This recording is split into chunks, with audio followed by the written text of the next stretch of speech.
श्री नरोत्तम ठाकुर जी कृष्ण लीला में चंपक मंजरी हैं। उनका यह सिद्ध परिचय है। कृष्ण लीला के नित्य पार्षद श्री रूप मंजरी की अनुगता ये चंपक मंजरी जी हैं। जगत के जीवों का नित्य कल्याण करने के लिए नरोत्तम ठाकुर के रूप में आविर्भूत हुई थी। श्री नरोत्तम ठाकुर जी राजशाही जिले के अंतर्गत गोपालपुर परगना गडेरहाट या गराड़हाट परगना में रामपुर ग्वालियर से 6 कोस दूरी खेतुरी धाम में आविर्भूत हुए थे। आप पंचदश शताब्दी के मध्य में माघी पूर्णिमा तिथि को आविर्भूत हुए थे। माघी पूर्णिमाए जन्मिलेन नरोत्तम दिने दिने वृद्धि हईलेन चंद्रशम। भक्ति रत्नाकर ग्रंथ में इनके बारे में बताया गया। इनके पिता राजा श्री कृष्णानंद दत्त जी गोपालपुर परगना के अधिपति थे। इनकी माता जी का नाम श्री नारायणी देवी था। श्री कृष्णानंद दत्त के बड़े भाई का नाम श्री पुरुषोत्तम दत्त था। किसी किसी का कहना है पुरुषोत्तम दत्त इनके छोटे भाई थे। श्री पुरुषोत्तम दत्त के पुत्र का नाम श्री संतोष दत्त था। कृष्ण पार्षद वैष्णव किसी भी कुल में आ सकते हैं, यही ज्ञान करवाने के लिए श्री कृष्ण की इच्छा अनुसार नरोत्तम ठाकुर जी कायस्थ कुल में आविर्भूत हुए। जाति कुल सब निरर्थक जानाई थे, जन्माइलेन हरिदास मलेच्छ कुले थे। वैष्णव को प्राकृत जगत के अंतर्गत किसी एक जाति का समझने से नरक की प्राप्ति होती है। अर्चे विष्णु वैष्णवे जाति बुद्धि नारकी सह। बचपन से ही श्री नरोत्तम ठाकुर जी के चरित्र में भावी महापुरुषोचित लक्षण प्रकाशित हो गए थे। वे सदा श्री गौर नित्यानंद जी की गुण महिमा के चिंतन में ही मग्न रहते थे। राज ऐश्वर्य की तरफ उनकी बिंदु मात्र भी आसक्ति नहीं थी। श्री चैतन्य महाप्रभु जी ने पार्षदों के साथ उन्हें दर्शन दिए थे। श्री कृष्ण चैतन्य नित्यानंद अद्वैत गणे करे विज्ञप्ति अश्रु झरे दुई नयन। स्वप्न छले प्रभु गण सह देखा दिया, प्रिय नरोत्तम स्थिर करीला प्रभु दिया। ये बात उन दिनों की है जब नरोत्तम ठाकुर जी उपाय सोच रहे थे कि संसार किस प्रकार छोड़ा जाए। उसी समय एक दिन इनके पिता जी व चाचा जी सभी किसी राज कार्य के लिए किसी अन्य स्थान पर गए। इसे अच्छा समय जानकर इन्होंने किसी प्रकार से माता जी को समझाया और अपने चौकीदार को धोखा देकर कार्तिक पूर्णिमा तिथि को संसार का त्याग कर निकल पड़े।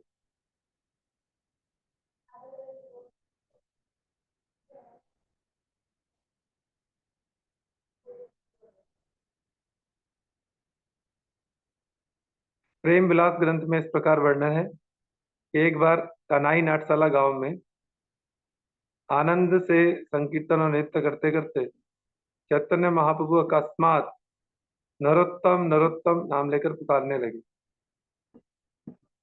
महाप्रभु जी का भावावेश देखकर नित्यानंद प्रभु जी ने इसका कारण पूछा तो महाप्रभु जी ने कहा, देखो श्रीपाद, तुम अपनी महिमा स्वयं ही नहीं जानते। नीलाचल जाते समय आपने कई दिन आंसू बहाए थे। जानते हो, आपने जो अश्रु बहाए थे वो मैंने इकट्ठा करके रखे हैं। वही प्रेम नरोत्तम को देने के लिए इसी पद्मा नदी के किनारे रखूंगा। इसके पश्चात नरोत्तम को प्रेम देने के लिए महाप्रभु जी कुतुबपुर आए। वहां कर उन्होंने पद्मा नदी में स्नान किया और उसके तट पर नित्य कीर्तन करने लगे। महाप्रभु जी ने पद्मा नदी को संबोधन करते हुए कहा, लो ये प्रेम ले लो, इसे छिपा कर रखना, नरोत्तम के आने पर उसको देना। तब पद्मा नदी ने कहा, मैं कैसे समझूंगी कि नरोत्तम आया है। इसके उत्तर में महाप्रभु जी ने कहा, जिसके स्पर्श से तुम ऊंची ऊंची उछाल वाली लहरें उठने लगेंगी तो समझ लेना कि नरोत्तम आया है। यहाँ परे से तुम अधिक उछलिया, सोई नरोत्तम प्रेम सारे तुम्ही दिए। जिस स्थान पर महाप्रभु जी ने नरोत्तम के लिए प्रेम रखा था, वही स्थान बाद में प्रेम तली के नाम से प्रसिद्ध हुआ। जब नरोत्तम ठाकुर जी की आयु मात्र 12 वर्ष की थी, तब नित्यानंद प्रभु जी ने उन्हें स्वप्न में दर्शन देकर पद्मा नदी के पास रखे प्रेम को लेने के लिए आदेश दिया। स्वप्न में आदेश प्राप्त कर नरोत्तम ठाकुर एक दिन अकेले ही पद्मा नदी पर गए।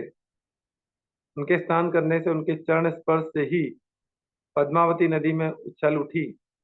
तभी चैतन्य महाप्रभु जी की बात का स्मरण हो आया। प्रेम, उनका रखा हुआ प्रेम पद्मावती ने नरोत्तम को समर्पण कर दिया। प्रेम प्राप्त करते ही नरोत्तम का भाव, वर्ण सब परिवर्तित हो गए। नरोत्तम के प्रेम विकारों को देख उनके माता पिता ने उसे सामान्य स्थिति में लाने के भरसक प्रयास किए, किंतु सभी प्रयास व्यर्थ साबित हुए। श्री चैतन्य नित्यानंद जी के प्रेम की मदिरा पान कर उन्मत्त होकर गृह बंधन को काटकर नरोत्तम वृंदावन की ओर दौड़ पड़े। राजपुत्र होते हुए भी भगवत विरह में कातर नरोत्तम सब प्रकार के देह सुखों की परवाह न करते हुए भगवत प्रेम में रोते रोते दिन रात नंगे पांव चलते रहते। कई दिन तक तो उन्होंने कुछ खाया और न सोए। परिणाम ये हुआ कि अंत में एक वृक्ष के नीचे बेहोश होकर गिर पड़े। तभी एक गोरे रंग का ब्राह्मण बर्तन में दूध लेकर वहां आया और उसने बड़ी ही मधुर स्नेह भरी भाषा में कहा, ओहे नरोत्तम, ओहे नरोत्तम, ये दूध पी लो, इससे तुम्हारे पाँव में पड़े छाले ठीक हो जाएंगे और फिर तुम सुखपूर्वक रास्ता तय करना। इतनी बात कहकर ब्राह्मण अंतर्ध्यान हो गए। नरोत्तम जी को थकावट के कारण नींद आ गई और उसी वृक्ष के नीचे जमीन पर नरोत्तम जी सो गए। उसी समय नरोत्तम ठाकुर को श्री रूप गोस्वामी और सनातन गोस्वामी जी के दर्शन मिले थे। श्री रूप गोस्वामी जी ने परम स्नेह के साथ नरोत्तम की छाती पर हाथ रखकर चैतन्य महाप्रभु जी द्वारा लाया हुआ दूध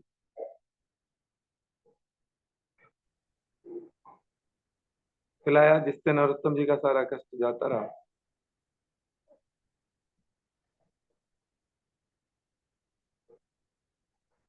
प्रेम विलास ग्रंथ में ऐसा वर्णन आता है कि किस किस प्रकार से वृंदावन में नरोत्तम जी ने लोकनाथ गोस्वामी जी की कृपा प्राप्त की थी। नरोत्तम ठाकुर का आविर्भाव माघी पूर्णिमा को हुआ था, जबकि उनका संसार का त्याग कार्तिक पूर्णिमा को हुआ। उनकी लोकनाथ गोस्वामी जी से दीक्षा भी श्रावण पूर्णिमा को हुई थी। किसी किसी के मतानुसार नरोत्तम ठाकुर अपने पिता की मृत्यु के पश्चात अपने बड़े भाई पुरुषोत्तम दत्त के पुत्र संतोष दत्त को राज्यभार सौंप कर वृंदावन गए। श्री नरोत्तमेर क्रिया कहिते की पारी, सर्व तीर्थदर्शी आकुमार ब्रह्मचारी। आकुमार ब्रह्मचारी सर्व तीर्थदर्शी परम भागवतोत्तम श्री नरोत्तम दास। श्री भक्ति रत्नाकर ग्रंथ में ऐसा वर्णन है। श्री लोकनाथ गोस्वामी साक्षात महाप्रभु जी के शिष्य एवं पार्षदों में गिने जाते हैं।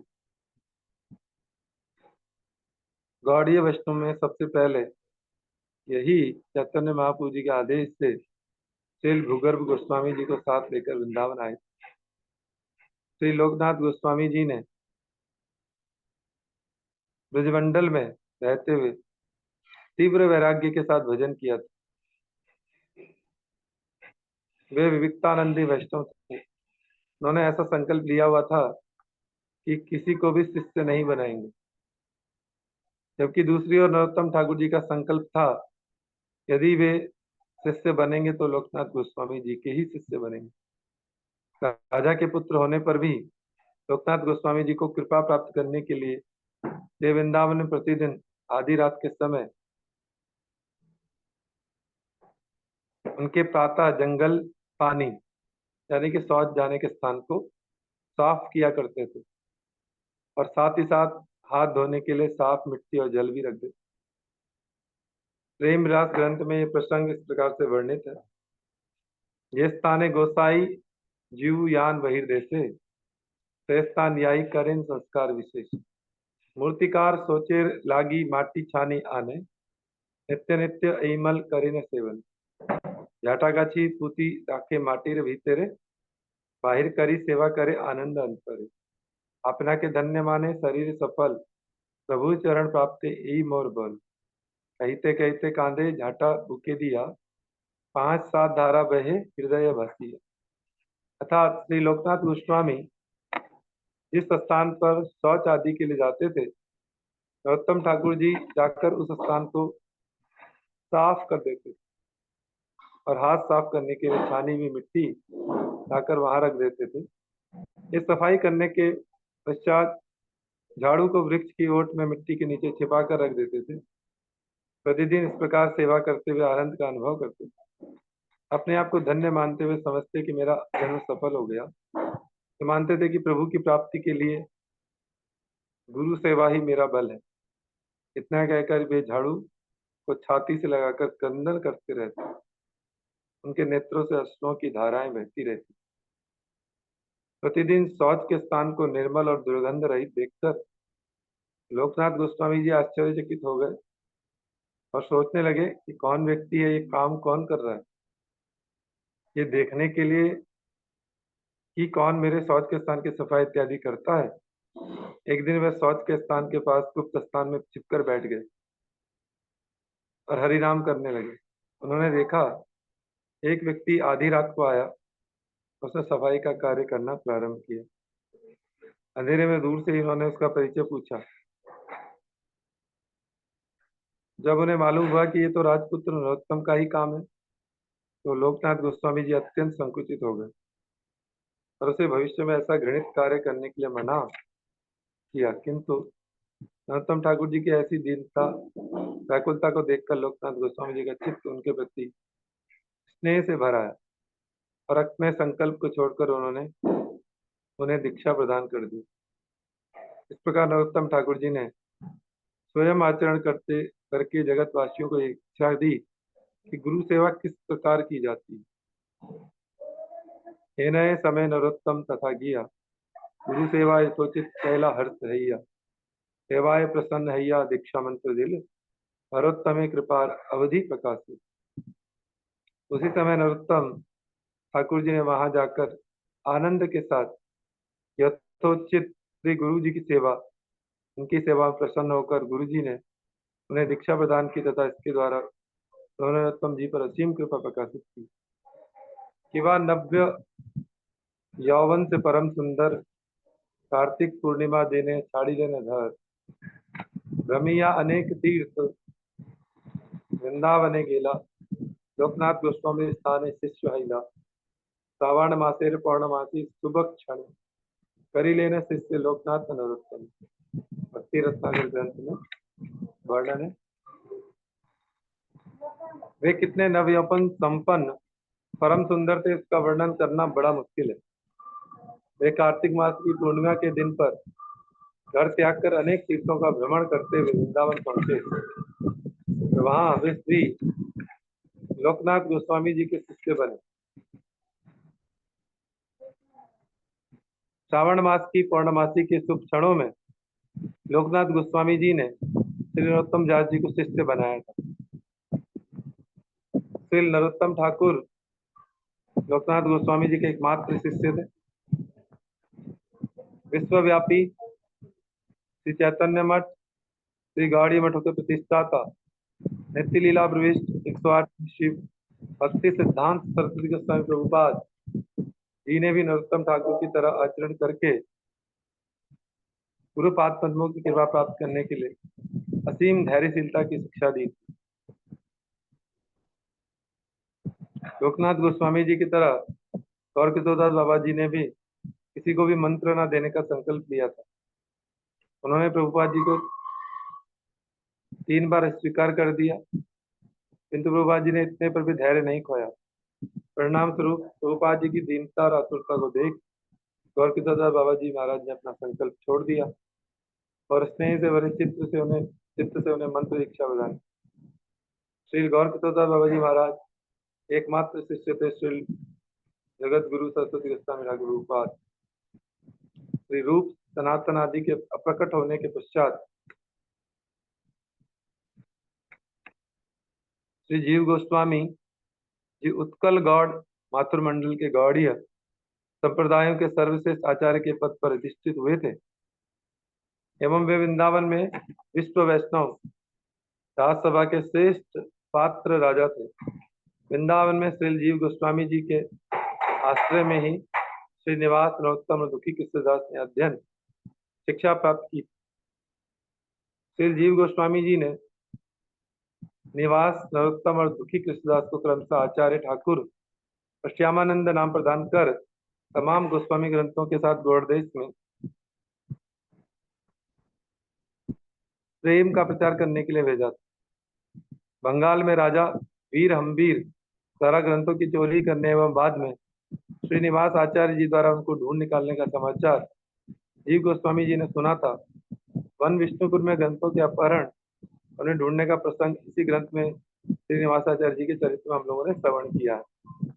श्री जीव गोस्वामी जी ने श्रीनिवास आचार्य जी के शिष्य श्री रामचंद्र सेन को और उनसे छोटे गोविंद को भी कविराज की उपाधि प्रदान की थी। श्री लोकनाथ गोस्वामी जी ने नरोत्तम ठाकुर जी में राजोचित सामाजिक एवं रीत नीति के अनुकूल व्यापार आदि में रुचि देखकर उन्हें उनके पारिवारिक स्थल खेतुरी में जाने का आदेश दिया था। लोकनाथ गोस्वामी जी का यह आदेश केवल श्री कृष्ण में एकनिष्ठ विरक्त वैष्णवों के भजन के आदर्श को दिखाने के लिए था तथा साथ ही उत्तर बंगाल में कृष्ण बहिर्मुख व्यक्तियों का अत्यंत कल्याण करने के उद्देश्य से दिया गया। श्री निवास आचार्य प्रभु ने श्री लोकनाथ गोस्वामी जी के अभिप्राय को जानकर ग्रंथों के चोरी हो जाने के बाद नरोत्तम ठाकुर जी को खेतुरी में उत्तर बंग में प्रचार करने के लिए कहा। खेतुरी ग्रामेते शीघ्र करिया गमन प्रभु लोकनाथ आज्ञा कर पालन भक्ति रत्नाकर। आज हम लोग नरोत्तम ठाकुर जी के चरित्र को इतना ही श्रवण करते हैं। इसके आगे का प्रसंग हम लोग कल श्रवण करेंगे।